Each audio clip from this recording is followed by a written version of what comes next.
할렐루야, 반갑습니다. 한 주 동안 잘 지내셨나요? 앞뒤 하고 계신 분 인사하겠습니다. 안녕하십니까? 네, 평안하셨나요? 네, 반갑습니다. 네, 오랜만에 우리 김대진 집사님 나오셨습니다. 네, 안 나오시면 계속 못 나오시게 되는데 힘을 내서 나오신 것에 대해서 감사를 드립니다. 오늘은 뒤에 써 있는 대로 맥주 감사 주일로 우리가 하나님 앞에 상반기 동안 베푸신 은혜에 대해서 감사하는 그런 절기입니다. 그렇다고 해서 우리가 구약의 절기를 지키는 것은 아닙니다. 구약의 절기의 의미를 뒤돌아보면서 우리에게도 참 의미가 있다, 그렇게 봤기 때문에 이런 절기를 지키게 되는 것이죠.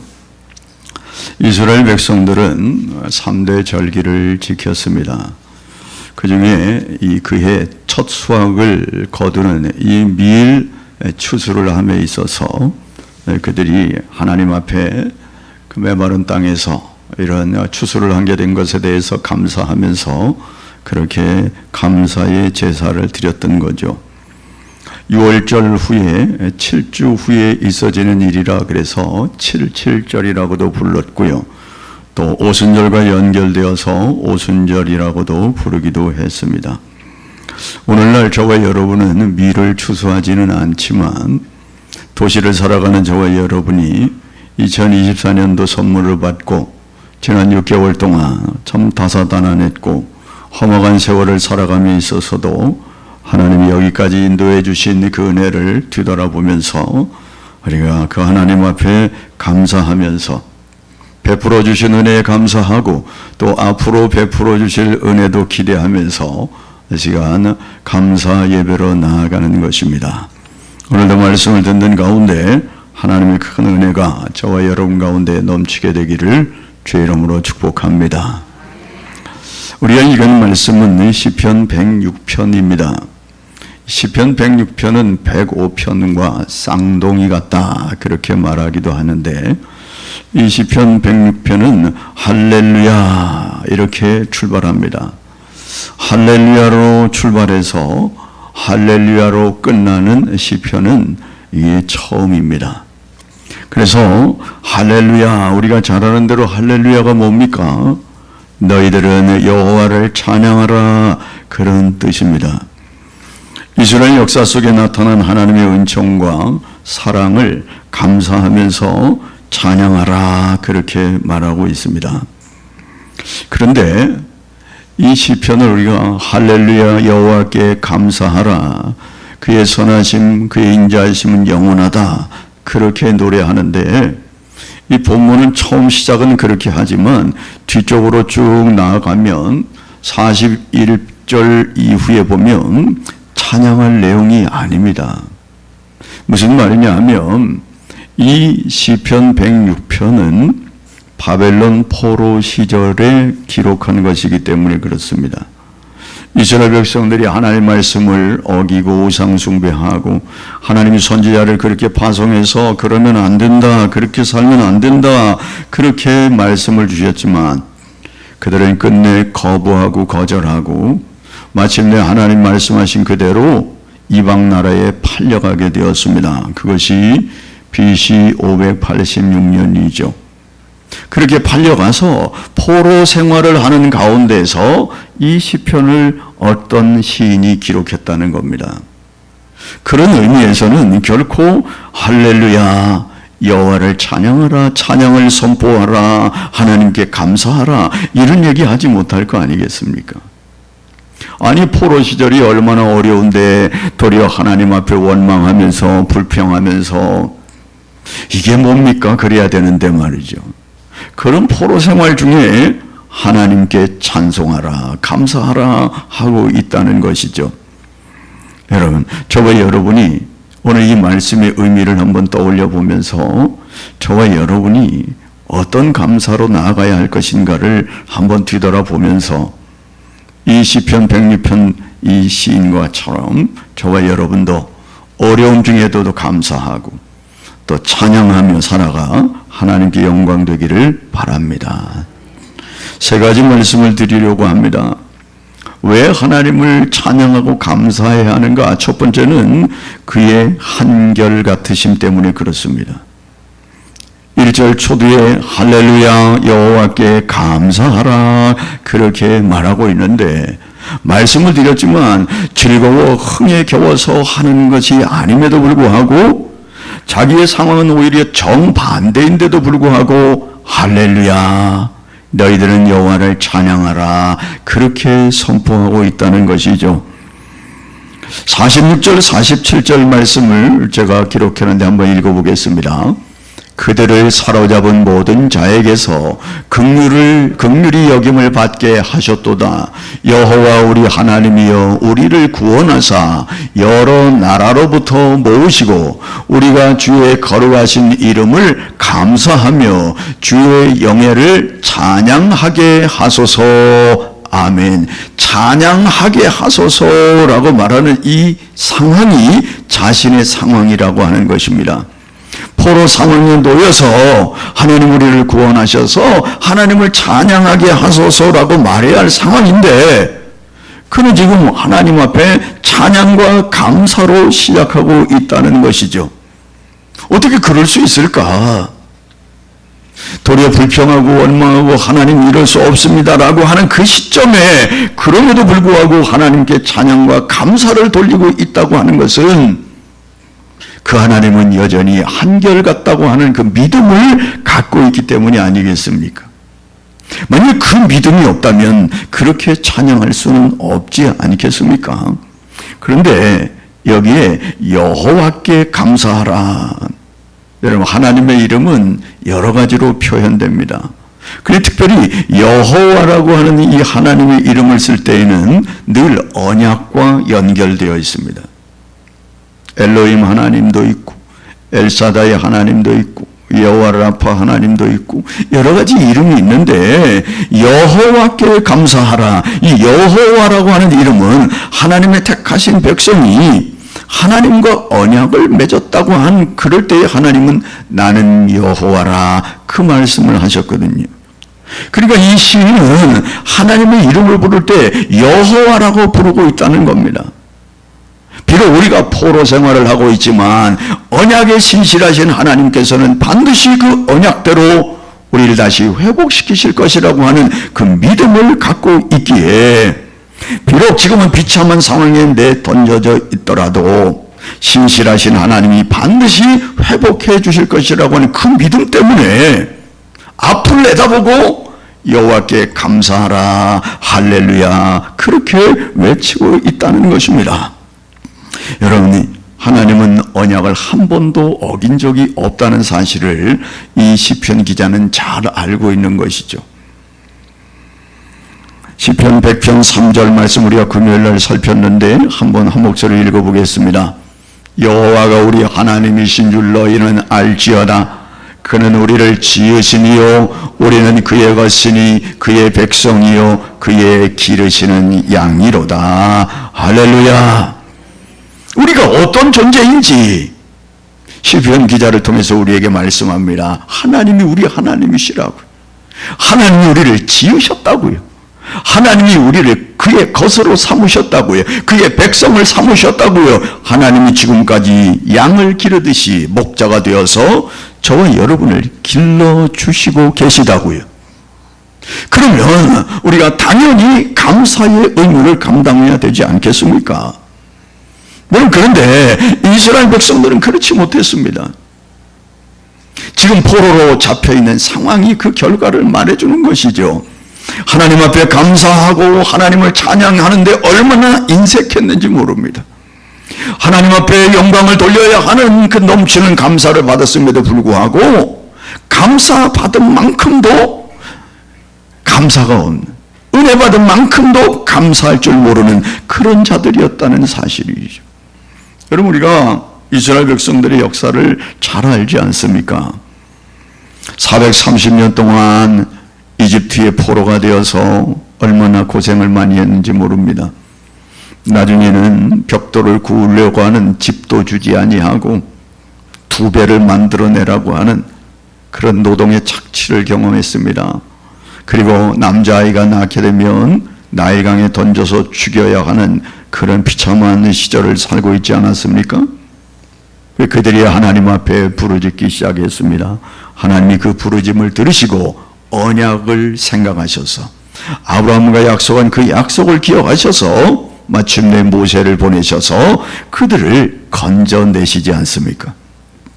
10가지 재앙을 통해서 애굽의 신들이 무력하다는 것을 보여주시고 건져내셨습니다. 오자마자 홍해를 만나게 되었습니다. 홍해를 하나님이 가르셨습니다. 그리고 마른 땅같이 건너게 하시고 뒤쫓아오던 애국 군사들은 다 숨을 내게 만드시지 않았습니까?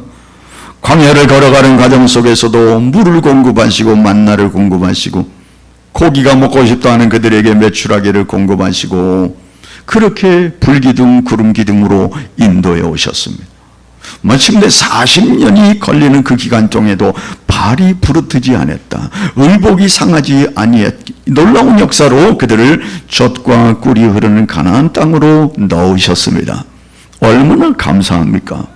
그런데 그들은 그 감사가 아니라 이방 신상을 따라가고 이방의 모습을 닮아가면서 하나님과 멀어지기 시작하지 않았습니까? 하나님께서 그들을 돌이키기 위해서 계속 선지자를 파송하면서 그렇게 살면 안 된다고 말했지만 그들은 끝내 고집을 부려 그들은 현재 바벨론 포로가 되어 또한 자유를 잃어버리고 종으로 살아가는 그런 삶을 살고 있는 중입니다.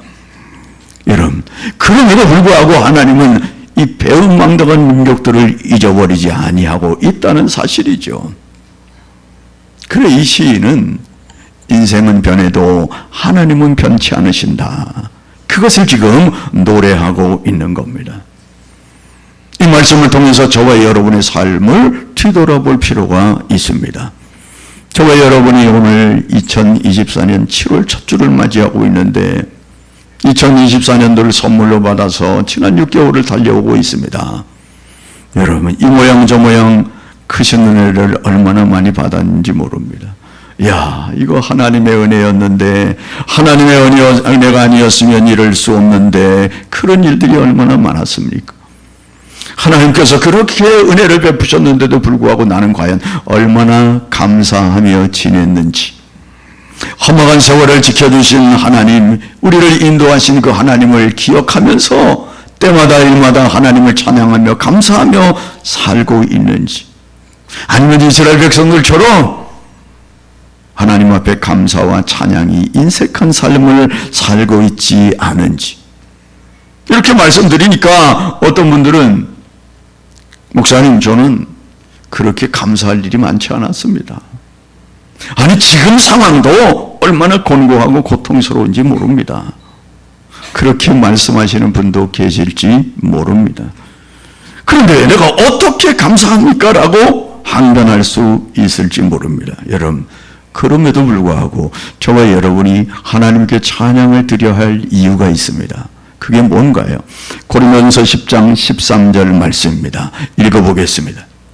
사람이 감당할 시험 밖에는 너희가 당한 것이 없나니 오직 하나님은 미쁘사 너희가 감당하지 못할 시험 당함을 허락하지 아니하시고 시험 당할 즈음에 또한 피할 길을 내사 너희로 능히 감당하게 하시느니라. 할렐루야. 이 은혜로 어찌됐든 간에 여기에 이르게 되었다는 사실이죠. 뿐만 아니라 로마서 8장 28절 말씀도 읽어보겠습니다. 우리가 알거니와 하나님을 사랑하는 자 곧 그의 뜻대로 부르심을 입은 자들에게는 모든 것이 합력하여 선을 이루느니라. 아멘. 이 은혜 때문에 지난 6개월을 달려오게 된 줄로 믿습니다. 아니 지난 세월뿐만 아니라 앞으로의 세월도 그렇게 살아가게 될 줄로 믿습니다. 그러므로 지금 당장 상황이 어렵다 할지라도 그 상황이 어떠한 형편에 놓여 있든지 간에 한결같은 하나님을 찬양하고 하나님께 감사할 수 있게 되기를 바랍니다. 사도 바울을 통해서 우리에게 이런 말씀을 주고 있습니다. 데살로니가전서 5장 16절로 18절 잘 아는 말씀이에요. 읽어봅니다. 항상 기뻐하라. 쉬지 말고 기도하라. 범사에 감사하라. 이것이 그리스도 예수 안에서 너희를 향하신 하나님의 뜻이니라. 아멘. 범사에 감사하라. 이 범사는 모든 게 들어있는 겁니다. 일반적인 어려운 일, 아니 기쁜 일, 슬픈 일, 즐거운 일, 모든 것을 범사라고 말하지 않습니까? 범사에 감사하며 사는 거, 그게 하나님이 우리를 향하신 뜻이라고요. 한결같은 하나님 앞에 상황이 어떠든지 간에 감사하며 찬양하는 저와 여러분 되기를 바랍니다. 두 번째, 우리가 감사하며 찬양해야 할 이유가 있는데 1절 하반절 뒷부분에 있습니다. 읽어보겠습니다. 그는 선하시며 그의 인자하심이 영원하미로다. 아멘. 우리 성경에는 기록되어 있지 않지만 이 앞에 왜냐하면이 붙어 있는 겁니다. 두 번이나.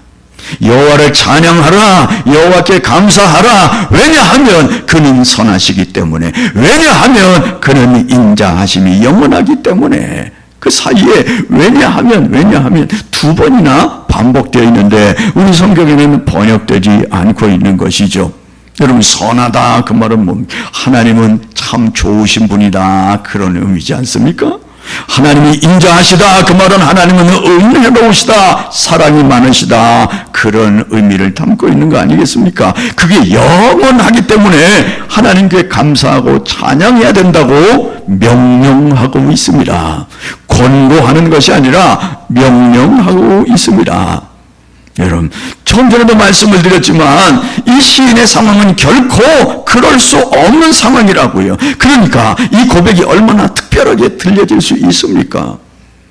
아니, 전혀 인자하신 것 같지 않은데, 전혀 좋은 것 같지 않은데 어떻게 시인은 이렇게 하나님은 인자하시고 하나님은 선하시기에 감사하고 찬양하자고 그렇게 말합니까? 여러분, 포로 생활은 우리가 경험해 보지 않았지만 연세 드신 분들은 일제 36년을 경험하기도 했습니다. 우리가 성경을 통해서 포로 생활이 얼마나 기가 막힌 것은 다니엘의 세 친구 사드락, 메삭, 아벳느고의 삶을 통해서 우리는 어렴풋이 알 수 있습니다. 이방에 객이되어 고난당하고 아픔당하면서 그런 가운데서도 신앙의 절개를 지키려고 하다가 핍박을 받고 모진 고통 속에서 순교해야 하는 그런 삶들을 우린 너무나 잘 알지 않습니까? 아니, 그게 지금 바벨론의 삶이라고요. 그럼에도 불구하고 그런 와중에서도 하나님은 선하시고 인자하심이 무궁하다고 영원하다고 그렇게 노래하고 있다는 겁니다. 왜 그렇습니까?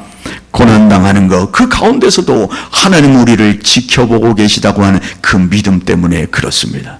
왜요? 그 언약에 신실하신 하나님은 반드시 우리를 70년 뒤에 다시금 회복시켜 주신다고 예레미야 선지자를 통해 약속하고 있기 때문에, 그날은 반드시 돌아올 것이라고 하는 그 믿음 때문에 우리가 지금 이렇게 어려움을 당하는 것은 우리 자신들의 문제였지, 하나님이 변함없는 인자하심과 성실하심은 영원한 것인데 자신의 잘못을 통회하면서 그렇게 고백하고 있는 거 아니겠습니까?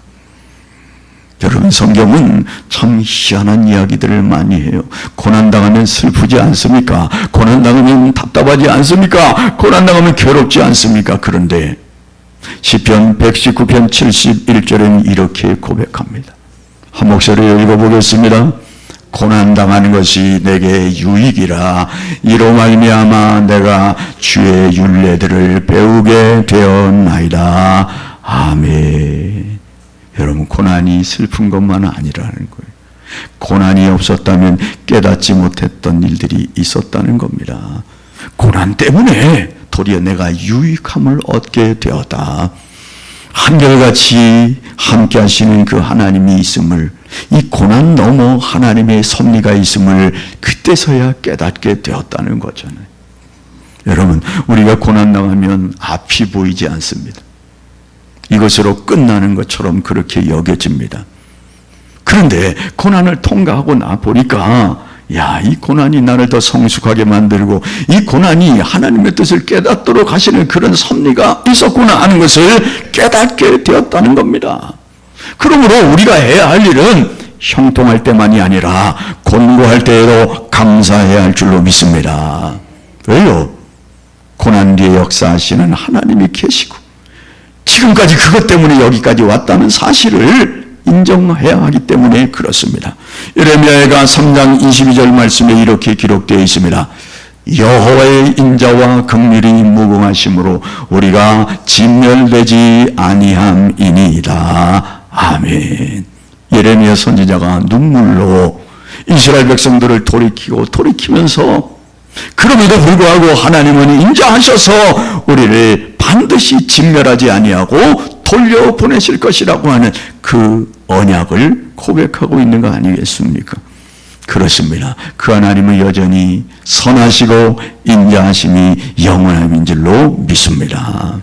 그러면 이런 하나님을 찬양하고 감사하면서 그 감사할 대상인 성도들이 어떻게 살아가야 할 것을 세 번째로 말씀하고 있습니다. 2절 말씀 읽어보겠습니다. 누가 능히 여호와의 권능을 다 말하며 주께서 받으실 찬양을 다 선포하랴. 여러분, 누가 하나님의 위대한 권능을 다 말할 수 있느냐는 거죠. 누가 하나님이 받으실 찬양을 다 선포할 수 있겠나? 아무도 없다 이 말이에요.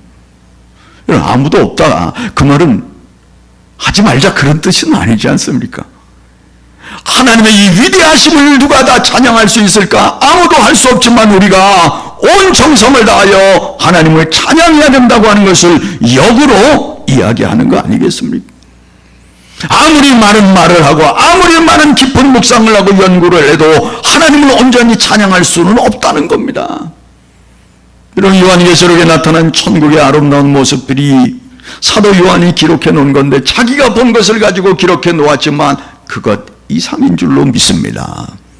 왜요? 당시에 있는 모든 미사여구를 써서 하늘나라를 기록할 수밖에 없었지만 하늘나라는 그 정도에 불과한 것이 아니고 훨씬 더 위대하고 훨씬 더 아름답고 인간의 손으로 인간의 글로 필체로 설명할 수 없는 하나님의 나라가 바로 하나님의 나라인 줄로 믿습니다. 오늘 그 얘기를 하고 있는 거예요. 누가 능히 하나님의 권능을 다 말할 수 있느냐? 주께서 받으실 찬양을 다 선포할 자가 누가 있겠느냐? 그런 마음을 가지고 지금 이 시인이 얼마나 열망을 가지고 찬양을 해도 못한다는 그런 이야기를 하고 있는 거죠. 모라비안 교도의 지도자인 필립 벨러라고 하는 사람이 찰스 웨슬레를 만나가지고 이런 고백을 했다고 합니다. 형제여, 만일 내게 10,000개의 입이 있다면 그 입을 가지고 나는 다 하나님을 찬양할 것입니다. 자기가 입이 10,000개가 있더라도 그 10,000개의 입을 다 하나님을 찬양하는 데만 사용할 것입니다. 너무 큰 은혜를 받아가지고. 그랬더니 찰스 웨슬레가 그 말을 듣고 나서 찬송가 23장을 기록한 겁니다.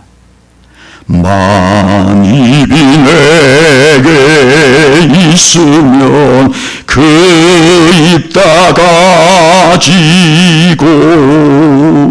내 구주 주신 은총을 늘 찬송하겠네.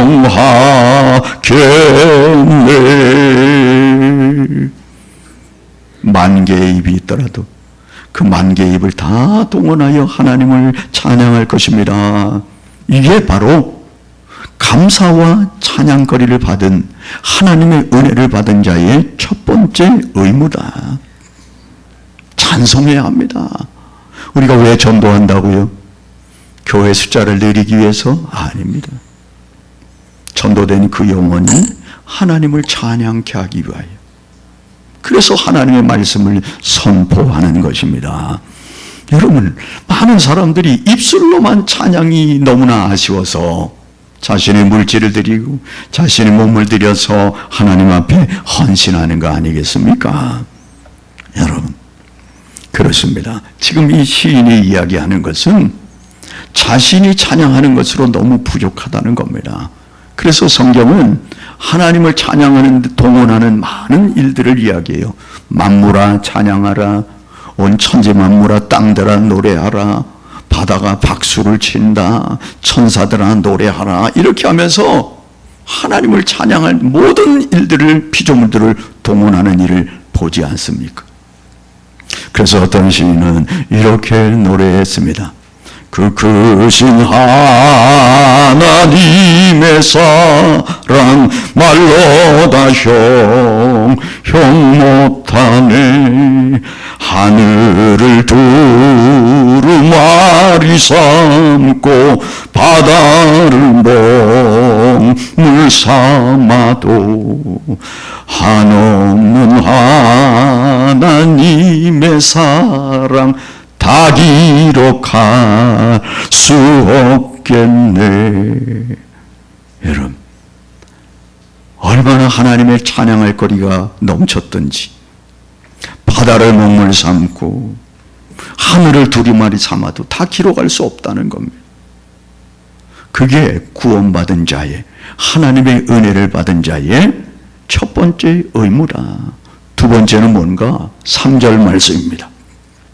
읽어보겠습니다. 정의를 지키는 자들과 항상 공의를 행하는 자는 복이 있도다. 아멘. 이렇게 살아야 된다는 거예요. 할렐루야 찬양하는 자들은, 하나님의 은혜와 하나님의 사랑을 경험하는 자들은 하나님의 권능을 찬양할 뿐만 아니라 어떻게 살아야 하는가? 여기에 정의롭게 살아야 한다, 공의롭게 살아야 한다, 그렇게 말하고 있습니다. 정의를 지키는 자는 무슨 뜻입니까? 하나님의 뜻에 순종하는 자를 말합니다. 하나님의 뜻을 망각하지 않는 자를 말합니다. 하나님의 뜻을 위해 알기 위해 애쓰는 자들을 말합니다. 그러면 여기에 공의를 행하는 자는 누구를 말합니까? 하나님의 말씀을 가지고 살아가는 자들을 말해요. 하나님의 말씀이 하지 말라면 하지 말고, 하나님의 말씀이 가라면 가고, 그 말씀대로 살아가는 자들은 바로 은혜 받은 자의 삶이 거기에 나타난다고 말하는 것입니다. 그게 당연한 건데 뭐라고요? 복이 있도다라고 말합니다. 여러분, 세상에 많은 사람들은 복을 엉뚱한 데서 찾지요. 우리도 뭐 비슷하긴 하진 말이죠. 세상의 복은 어떤 겁니까? 많은 재물입니다. 어제 보니까 뉴스에 울산의 어떤 화단에 돈이 있었는데 얼마가 있었다고요?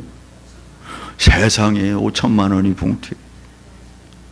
그걸 신고했는데 또 거기 와보니까 또 얼마가 있다고요? 또 2,500만 원이 또 있었대. 야, 그 경비 아저씨 참 착하더라.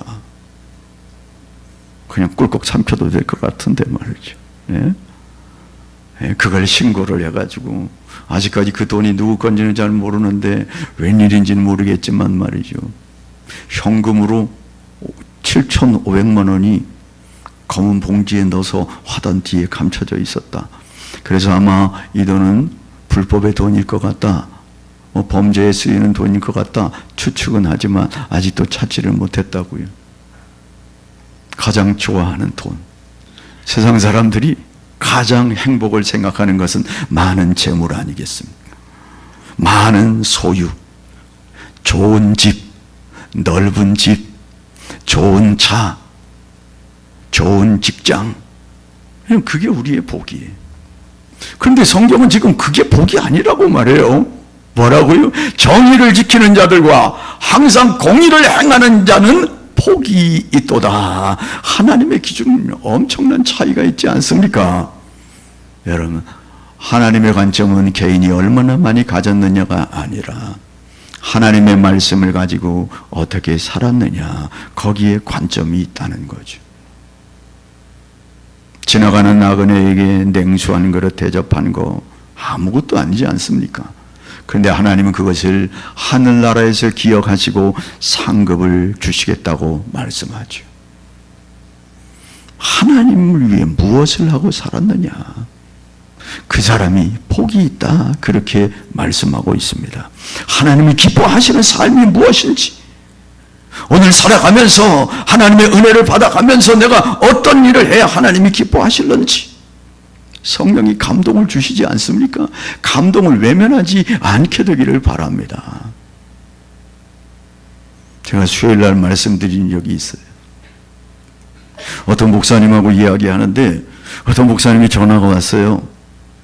제가 아는 목사님이라 그 사모님이 병원에 입원하셔가지고 아프다는 이야기를 들어서 목사님 그거 스피커폰으로 좀 해서 나도 좀 듣게 해주세요. 목사님 나한테 또 얘기해야 되니까.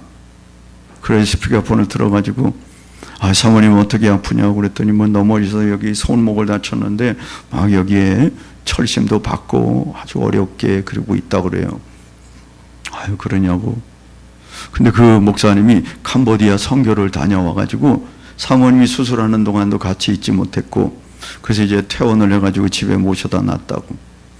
그래 이제 자기가 그 미안해가지고 설거지도 하고 빨래도 하고 모든 일을 자기가 다 하고 있다고 지금 잘 보이려고 열심히 노력하고 있다고 그러면서 그 선교사 이야기를 하는 거예요.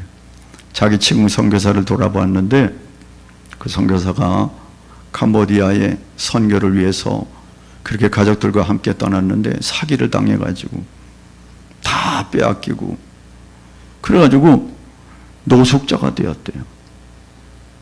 지금 8년 정도 있는데 거기서 회복이 점차 되고 그 여기서 아는 사람 통해서 목수일을 배워가지고 거기서 지금 장애인들을 위하여 집을 지어주는 일을 한다는 거예요.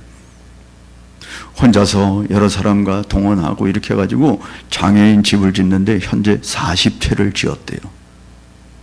아무도 안 놀라시는데 노숙자에서 목수일을 배워가지고 40채를 지었고 또 이제 계속 지어나가고 있다는 거예요. 그런데 그 사기꾼이 말이죠, 이 목사님에게 접근할 때 골프채를 3채를 줬대요. 처음에 왔을 때 목사님에게 1채 주고 그 다음에 자녀가 둘 있는데 자녀에게 1채씩 줬대요. 그 애들이 학교를 지금까지 못 다니는 거예요. 제일 큰 애가 17살인데 학교 다닐 돈이 없어서 노숙자가 뭐 어떡하겠습니까? 그래가지고 그렇게 생활을 하는데 얘네들이 할 일이 없어서 매일 나가서 그 골프채 가지고 밖에서 그거 가지고 하루 종일 놀았대요. 근데 하나님은 합력하여 선을 이룬다고 그걸 바꿔가지고 얘네들이 골프 선수가 되었대요. 그래서 지금 동남아 쪽에 주니어의 1등, 2등을 한대요. 참 하나님이 얼마나 놀라우신지. 그 얘기를 듣는데 제 가슴이 뭉클한 거예요. 이 선교사는 이름도 알지 못하지만 참 귀한 선교사구나. 그런 생각이 들어서 제가 오자마자 그 목사님한테 연락해서 제가 100만 원을 송금했습니다. 또 목사님 자랑하네. 그게 아니라 성령이 감동을 주실 때 제가 100만 원을 보내면서 시멘트라도 몇 포 더 사서 장애인 집 짓는 데 좀 도움이 되었으면 좋겠습니다. 그 집을 하나 짓는데 우리 돈으로 450만 원이면 하나를 짓는데요. 제가 인터넷을 찾아보니까 캄보디아 생활 수준이 어떤가 보니까 한 달 내내 일하는 노동자가 우리 돈으로 20만 원을 받는데요. 얼마나 열악합니까? 그런데 거기에서 그렇게 집을 짓고 있는다고 그래서 제가 그렇게 보내드렸어요. 그런데 그분이 제 연락처를 알고 카톡으로 연결을 해가지고 저한테 사진을 보내고 저한테 감사의 글을 올렸어요. 제가 수요일 날 읽어드렸잖아요. 근데 그 사진이 얼굴 가족 넷이서 찍었는데요. 꼭 캄보디아인이야. 얼굴이 새까면서 꼭 아프리카인 4사람이 자기 아들, 딸, 그 다음에 부인 넷이 서 있는데 그 집을 짓는 광경을 가지고 찍었어요. 완전히 진짜 흑인이 흑인. 그러면서 감사하다고 이름도 모르는 저에게 이런 환대를 해서 감사하다고 귀한 데 쓰겠다고 그렇게 전해왔더라고요. 뒤에서 기도로 응원하겠습니다. 그렇게 보냈고요. 그래서 제가 이런 이야기를 하면서 수요일 날 그랬습니다. 내가 이렇게 용돈 모아가지고 100만 원 보냈는데 집사람이 가만히 있지는 않겠지? 내 이랬더니만 그 다음날 저한테 50만 원을 보내면서 반은 당신이 하세요 이러면서 왔더라고요. 할렐루야. 하나님의 감동이 있을 때에 하나님이 나를 통해서 하라는 거 아니겠습니까? 그럴 때 기꺼이 하게 되면 하나님이 영광을 받으시고 그 선교지에서 아무도 기억하지 않는 그 선교사, 이름도 모르는 어떤 목사가 뭐 적지형 적으면 적다지만 많으면 많은 금액을 받고서 얼마나 하나님께 감사하면서 감동하며 일을 할 수 있을까? 여러분, 그렇습니다. 하나님은 많이 가졌는가? 어느 위치에 있는가가 아니라 그 위치에서 그 많이 가진 것을 통해서 하나님의 일을 어떻게 하고 있는가? 거기에 관점이 있다는 거죠. 그게 뭐라고요? 은혜 받은 자의 삶이라고요.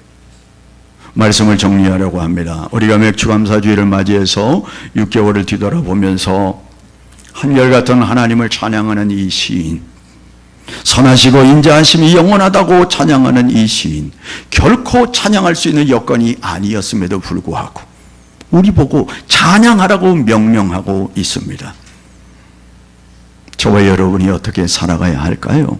하나님의 이름을 선포하고 찬양하며 하나님의 말씀을 붙들고 살아갈 때에 하나님의 영광을 받으시고 더 큰 복을 우리에게 부어주실 줄로 믿습니다. 시편 1편 1절 2절 말씀을 읽고 마치겠습니다. 복 있는 사람은 악인들의 꾀를 따르지 아니하며 죄인들의 길에 서지 아니하며 오만한 자들의 자리에 앉지 아니하고 오직 여호와의 율법을 주야로 즐거워하며 그 율법을 주야로 묵상하는도다. 할렐루야. 찬양하겠습니다.